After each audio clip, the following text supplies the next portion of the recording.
ভারত কি সত্যি নিজের সীমান্ত পুনর্নির্ধারণ করে মায়ানমারের হাতে জমি তুলে দিচ্ছে? মণিপুর সীমান্তে 1.4 বর্গমাইল জমি বিনিময়ের খবর ঘিরে এই মুহূর্তে দেশ জুড়ে তোলপাড়। খবরের সূত্রপাত আন্তর্জাতিক সংবাদ মাধ্যম দ্য ডিপ্লোমেটের একটি রিপোর্ট থেকে, যেখানে দাবি করা হয় মণিপুরের চান্দেল জেলার সীমান্ত পিলার 65 থেকে 68 এর মধ্যবর্তী এলাকায় ভারত ও মায়ানমারের মধ্যে নাকি জমি অদল বদলের প্রক্রিয়া চলছে। এই খবর ছড়িয়ে পড়তেই মণিপুরের একাধিক স্থানীয় সংগঠন এবং সাধারণ মানুষের মধ্যে তীব্র প্রতিক্রিয়া দেখা দেয়।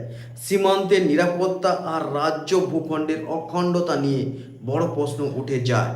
কিন্তু আসল প্রশাসনিক সত্যটা ঠিক কি? ভারতের পররাষ্ট্র মন্ত্রক স্পষ্ট জানিয়েছে এমন কোনো চূড়ান্ত চুক্তি বা জমি হস্তান্তর হয়নি। আসলে 1643 কিলোমিটার দীর্ঘ এই ভারত মায়ানমার সীমান্তের বহু জায়গা এখনও সীমানা অচিহ্নিত বা আনডিমার্কেটেড রয়ে গেছে।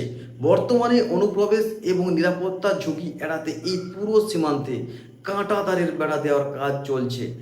আর যে অংশগুলোতে সীমান্ত চিহ্নিত নেই সেখানে কাজ চালাতে কূটনৈতিক স্তরে কথাবার্তা চলছে।